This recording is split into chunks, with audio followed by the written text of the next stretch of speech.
Hello viewers, आप देख रहे हैं मास्टर टीवी। मैं हूं अयाज मोरस और प्रोग्राम बातों बातों में आपको खुशामदीद कहता हूं। आप जानते हैं मैं अपने प्रोग्राम में आपको मुख्तलिफ गेस्ट से मिलवाता हूं और उनकी ज़िंदगी की वो इंस्पायरिंग बातें आपके साथ शेयर करते हैं जिन्होंने उनकी ज़िंदगी को मुतासर किया और आपकी ज़िंदगी को बदलने की ताकत रखते हैं।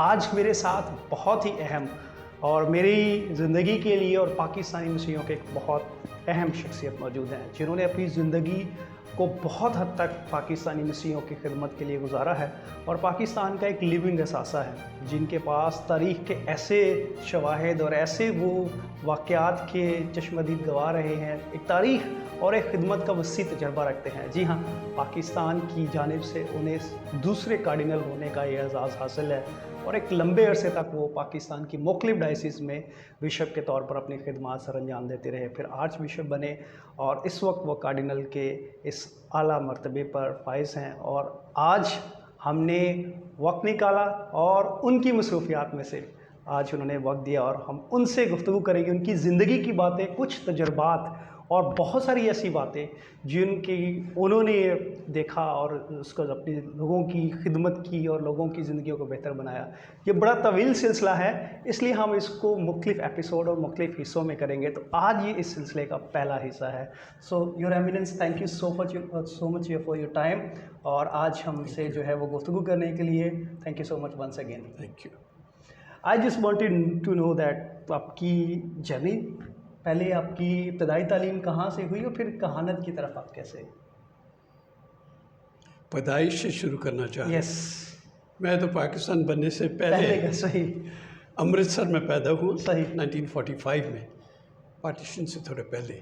सही लेकिन पाकिस्तान बनने से पहले हम लाहौर आ गए थे, क्योंकि मेरे वालिद साहब लाहौर में होते थे। सही जिस कंपनी वो काम करते थे, ICI, British multinational company, imperial chemical industries, सही ये ड्यूलक्स वाले वगैरह। सही सो वो अमृतसर में थे, उनकी पोस्टिंग फिर इधर हो गई, पाकिस्तान बना। सही तो उस वक्त से तो मेरी कैसे कोई याद ही नहीं अमृतसर का यार। क्या सही मेरी सारी ज़िंदगी लाहौर में गुजरी है।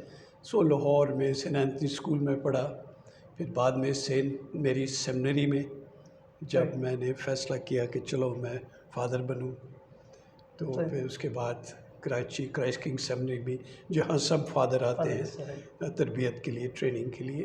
फिर उसके बाद फादर बना तो वापस लाहौर डायसिस में, वहाँ मैं खिदमत करना शुरू किया। 71 में, सन 71 में दूसरी जंग इंडिया के ख़िलाफ़ ख़त्म हो चुकी थी और उसी साल में मैं फ़ादर बना। तो पसरूर बिल्कुल बॉर्डर पे मुझे भेजा गया। फिर मरियमाबाद में और लाहौर शहर के अंदर बहुत पुराना जो पैरिश है, अनारकली पैरिश, कैथीड्रल पैरिश में भी रहा हूँ। फिर वहाँ से फ़ैसला हुआ बिशप साहिबान की तरफ से कि मुझे रोम जाना चाहिए आला तालीम के लिए, फ़िलासफ़ी एंड सोशियोलॉजी स्टडी करके वापस आए। तो कराची सेमिनरी में, उसी सेमिनरी में जहाँ से मैं पढ़ा था, वहाँ पढ़ाने का मौका, 4 साल वहाँ पढ़ाया, यानी 76 to 80, 1980 तक। फिर मेरे बिशप, लाहौर के बिशप ने मुझे वापस बुला लिया कि आपकी ज़रूरत है यहाँ, क्योंकि जो फॉरेन मिशनरीज़ थे काफ़ी उनकी उम्र हो चुकी थी, आहिस्ता आहिस्ता वो वापस जा रहे थे, कुछ खुदा के प्यारे हो गए। तो मुझे वापस बुला लिया गया और मुझे सेंट मेरी सेमिनरी का रेक्टर मुकर्रर किया गया, वो उसी सेमिनरी में जहाँ से मैंने मेरी इब्तिदाई तरबियत जी शुरू की थी। तो 1980 से 88 तक मैं सेंट मेरी सेमिनरी लाहौर में रेक्टर रहा हूँ। और फिर अचानक फिर आवाज़ आई कि अभी आपने हैदराबाद जाना है। सही मैंने कहा ये क्या हो रहा है? नहीं जी, वहाँ बिशप की ज़रूरत है अभी। सही तो सन 88 में मुझे मुकर्रर किया गया। हालात बहुत ख़राब थे सिंध में उन दिनों में, मैं कह सकता हूँ कि सिंध को तो आग लगी हुई थी। और रोज़ सड़कों पे झड़प। रेंजर्स, फिर बाद में आखिर में फ़ौजी बुलाए गए और वो सुकून वगैरह हुआ। लेकिन जब मैं गया सन 88, उसी साल हमारे सदर जनरल ज़ियाउल हक साहब वो भी जाम बहक हुए। हालात बहुत ख़राब थे मुल्क में, कर्फ्यू आया दिन होता था लाहौर में, ओह सॉरी, हैदराबाद में, कराची में भी, लेकिन हैदराबाद जहाँ मैं था। और आया दिन कोई ना कोई हंगामा।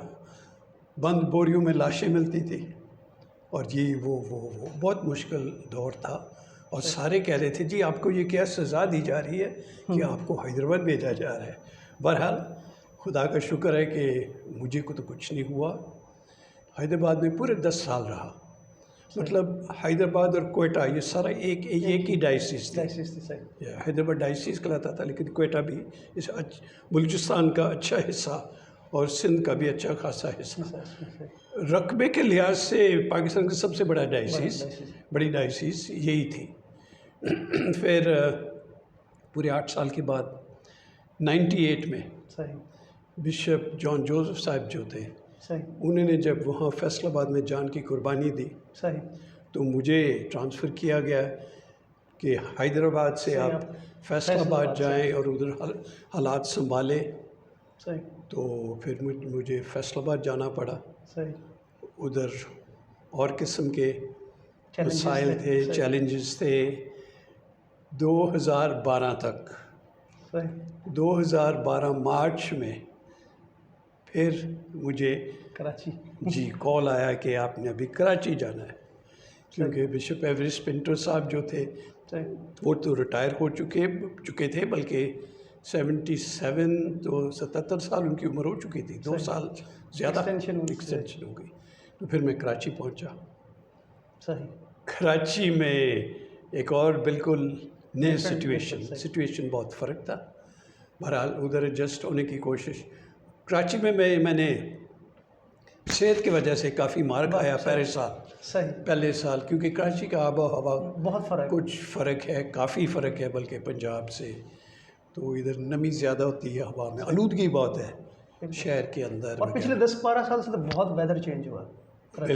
बिल्कुल ये भी है। और फिर आखिर में एक और कॉल आ गया कि अभी आप कार्डिनल बने। तो ये मेरे लिए सबसे बड़ा जो था ना सरप्राइज़ था कि मैं क्यों। बहरहाल रोम जाना पड़ा। ये सुर्ख कलर की टोपी मुझे पोप साहब ने फिर दी, कार्डिनल की जो निशानी होती है। तो 75 की उम्र में हमें रेजिग्नेशन इस्तीफ़ा देना पड़ता है कैनन लॉ के मुताबिक। तो मैंने 3-4 महीने पहले दे दिए थे रोम को।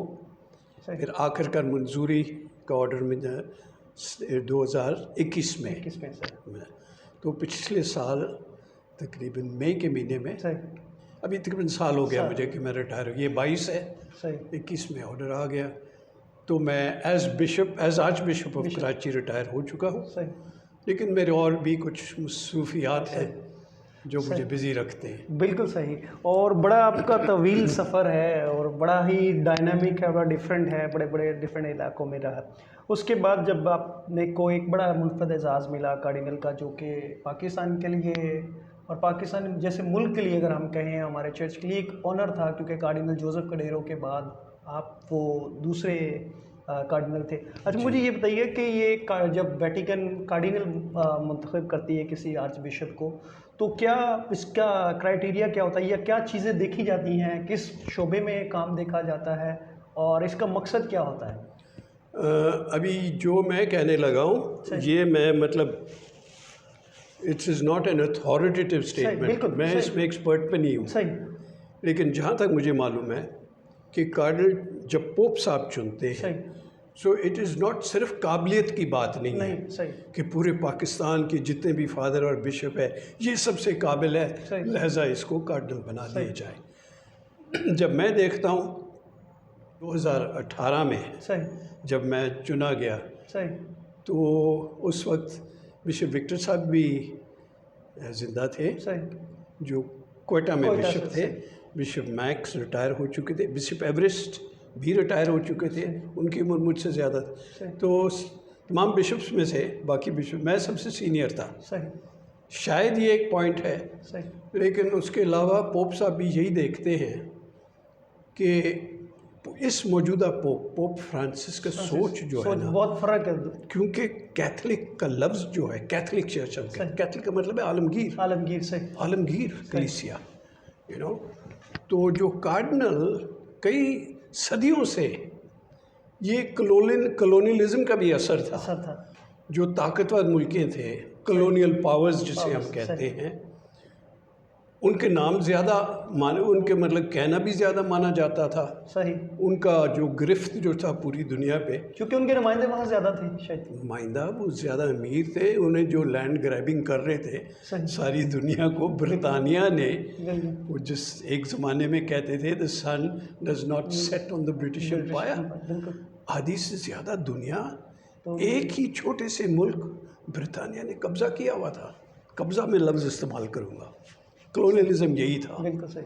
सो कार्डिनल जो बनना होता था इन्हीं ममालिक में से चुने जाते थे। वो फ्रांसिस का सोच ये है कि हम तो आलमगीर कलीसिया है। सही। इस बड़ी दुनिया में, हमारी दुनिया में बड़ी ताकतों के अलावा छोटे छोटे ममालिक हैं, सियासत के लिहाज से नहीं, मज़हब के लिहाज से। इन मुल्क पाकिस्तान छोटा तो नहीं है, लेकिन हम बिल्कुल अक़लियत है, छोटी सी अक़लियत है, 1% या 2% क्रिश्चियन, बिल्कुल, इतने बड़ी आबादी में, बिल्कुल। तो लेकिन ये हैं क्रिश्चियन कम्युनिटी, और ये हैं ही Christian, and they are the ones who are suffering. बिल्कुल। गरीब ममालिक, तीसरी दुनिया के जो लोग हैं, उनके भी बड़े मसाइल होते हैं। अब जहाँ जहाँ भी देखें, जो कार्डिनल चुने गए हैं पोप फ्रांसिस के ज़माने में, बड़े मुनफरद, बांग्लादेश, सही, म्यांमार जिसे हम बर्मा कहते थे, सही, और ब्रुनाई से भी, ब्रुनाई बिल्कुल छोटी जगह है, बिल्कुल सही, और मेरे साथ इराक, मेरे ग्रुप के जो कार्डिनल 14 बने थे, उनमें से कार्डिनल रफ़ाइल साको साहब हैं, वो इराक के हैं, सही, और दीगर और ऐसे ममालिक, उन्होंने कहा ये भी चर्च के हिस्सा हैं, सही, और इनको भी चर्च की गवर्नेंस में शामिल होना चाहिए। बिल्कुल सही। Because they also Christian. ये सियासत की बात नहीं है कि वोट सबसे ज़्यादा कहाँ होंगे, सही, लेकिन ये क्रिश्चियन है, नुमाइंदगी ज़रूर। अभी आप देख लें जो सिनड इस वक्त चल रहा है 2021 से लेकर 23 तक, 2 साल तक, पोप साहब यही चाहते हैं कि सारी दुनिया, पूरी कलीसिया, यूनिवर्सल कैथलिक चर्च, सारों का राय मुझे चाहिए, सारों का राय होना चाहिए। ये नहीं कि अमेरिका की चले, वो तो सियासत में होता है, या ब्रिटानिया या फ्रांस, ये पुराने मुल्क हैं जो क्रिश्चियन हैं, नहीं, हम भी क्रिश्चियन हैं, सही, हम भी चर्च का कलीसिया की, ये मुसावात, सही। मैं आपकी बड़ी ज़बरदस्त बात है ये इसका, मैं क्योंकि मैं बहुत ज़्यादा वॉच करता हूँ, एडमायर करता हूँ पोप फ्रांसिस को, कि आपको पर्सनली एक्सपीरियंस है उनके साथ मिलने का। हम उनको एज मजहबी रहनुमा जानते हैं, वो बहसीत इंसान, कितने बड़े इंसान हैं वो। Yes, really. और उनका जो दिल है ना, बिल्कुल, जो लोग वो लफ्ज़ उसने बहुत दफ़ा इस्तेमाल किया, we must not forget the periphery.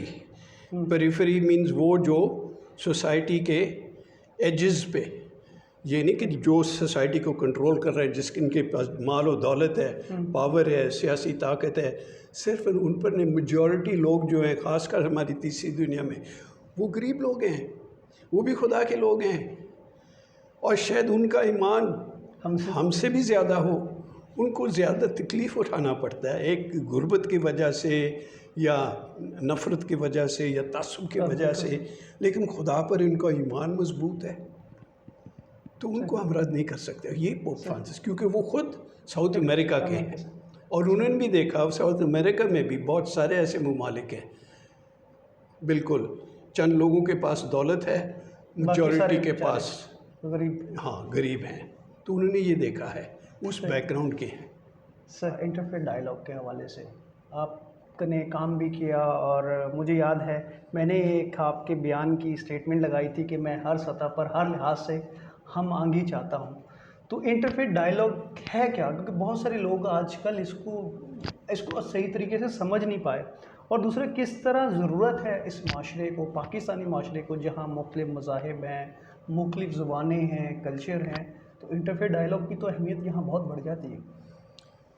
वाकई आप ठीक कह रहे हैं कि लोग इसको मुख्तलिफ ज़ाविये से देखते हैं, मुख्तलिफ तरीके से समझते हैं, क्योंकि ये लफ्ज़ डायलॉग ही, अब देखिए डायलॉग का मतलब है अंग्रेज़ी में एक से ज़्यादा के आपस में गुफ्तगू, बोलना, और इससे लोग समझते हैं इसका मतलब ये कि बहस। मैं अपने मज़हब के बारे में बोलूँगा कि मेरा मज़हब सबसे अच्छा है, अच्छा। आप कोशिश करेंगे मुझे समझाने के लिए नहीं आपका मज़हब सबसे अच्छा है, इसमें आर्ग्यूमेंट शुरू हो जाता है। इसमें नहीं, डायलॉग असल में मैं लफ्ज़ डायलॉग नहीं पसंद करता हूँ। जब मैं बिशप बना 33 साल पहले, सही हर बिशप का एक मोटो होता है, सही तो मैंने एक ही लफ्ज़ चुना है सही और वो है हारमनी। सही इसका मतलब हम आहंगी होना, सही हम आहंगी, हम आहंग होना। सही ये लफ्ज़ मौसीकी से निकलता है, हारमनी। सही जैसे अभी जो सुर होते हैं ना, सही 7 हैं, सारे गामा पाधा निसा, सही सिर्फ 7। साथ लेकिन इन सिर्फ 7 सुरों को मिला मिलाकर के इतने सुर बनते कितने हज़ार हैं। सुर ट्यून्स और मौसीकी और ताल भी साथ लगा लें तो क्या वेस्टर्न म्यूज़िक है, ईस्टर्न म्यूज़िक है, इस गाने में फ़र्क है, उस गाने में फ़र्क है, अल्फाज के अलावा बिल्कुल इतने ट्यून्स बेशुमार, ये कैसे बनते हैं? जब तक ये 7 सुर जो हैं एक दूसरे के साथ सही तरीके से ना मिले मिले तो ट्यून ख़राब हो जाएगा। कोई गा रहा है और एक वो गलत गा दे, बेसुध गाए, फ़ौरन पता चल जाता पता है। चल जाता है। दूसरी बात जो है, हर सुर की अपनी शिनाख्त है, सही अपनी अहमियत है और वो एक सुर दूसरे सुर को दबाता नहीं है, वो साथ साथ चलते हैं मिक्स करके। बिल्कुल आप एक गुलदस्ता का भी मिसाल ले लें, वो भी मैं कहूँगा हम आहंग होने का एक खूबसूरत मिसाल है। कुछ छोटे फूल हैं, बड़े फूल हैं, कुछ ज़्यादा खूबसूरत रंग किसी का ये है, आप मिला देते, बल्कि गुलदस्ता में घास भी साथ लगा लें, लगाते हैं बिल्कुल आम पत्ते साथ पत्ते लगा लगाते लें, उनकी भी खूबसूरत बढ़ जाती है। तो मैं समझता हूँ ये लफ्ज़ जो है सिर्फ लफ्ज़ नहीं, ये तसव्वुर जो है हम आहंग होने का, ये नहीं कि मैं बेहतर हूँ, मैं सा हूँ, आप रे है, रे गा मा पा दा नी सा, हम फ़र्क हैं, फ़र्क मज़ाहिब के हैं। मैंने बहस नहीं करना कि मेरा मज़हब तुम्हारे मज़हब से बेहतर है, सही आप करके दिखाएं कि आप हैं कौन, बिल्कुल इंसानियत के बेसिस पे, बिल्कुल इंसानियत के बेसिस, मैं किस किस्म का इंसान हूँ ये जाहिर हो जाएगा। और हमने कुछ मिलकर, जैसे हम नोट्स मिला देते हैं, एक म्यूज़िशियन म्यूजिक वो मिक्स कर देता है और बहुत नई चीज़, तो बहुत सारे सुर जब मिल जाते हैं, रंग जब मिल जाते हैं, तो एक नई चीज़, नई हकीकत बन जाती है जिसमें कोई मुखालफत नहीं है, सही ना एक दूसरे को दबाने वाली बात है, एक दूसरे को गले लगाने की बात है। फिर ही वो नई चीज़ बन जाती है जिसे हम आहंगी कहते हैं। सही तो सिर्फ बोलने की बात नहीं है। मैं एक मिसाल देता हूँ आपको, लाहौर में बचपन से जिस मोहल्ले में मैं रहता था लॉरेंस रोड कहलाता था, अभी ससर चौधरी रोड कहलाता है, वो रीगल गिरजा, बड़े गिरजे के सामने सेंट एंथनी स्कूल भी सामने था। हमारे जो पड़ोस में रहते सिर्फ 2 और क्रिश्चियन फैमिलीज़ थे, बाकी हमारे सारे पड़ोसी जो थे सारे मुसलमान थे।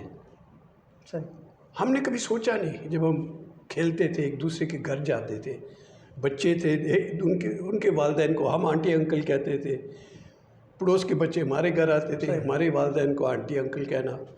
और जब मैं बिशप मखसूस हुआ लाहौर के बड़े गिरजे में, सही तो मोहम्मद सादिक साहब मेरे भाई और मेरे बहन के साथ सामने बैठे हुए थे, हमारे पड़ोसी थे वो, हम उन्हें अंकल सादिक कहते थे।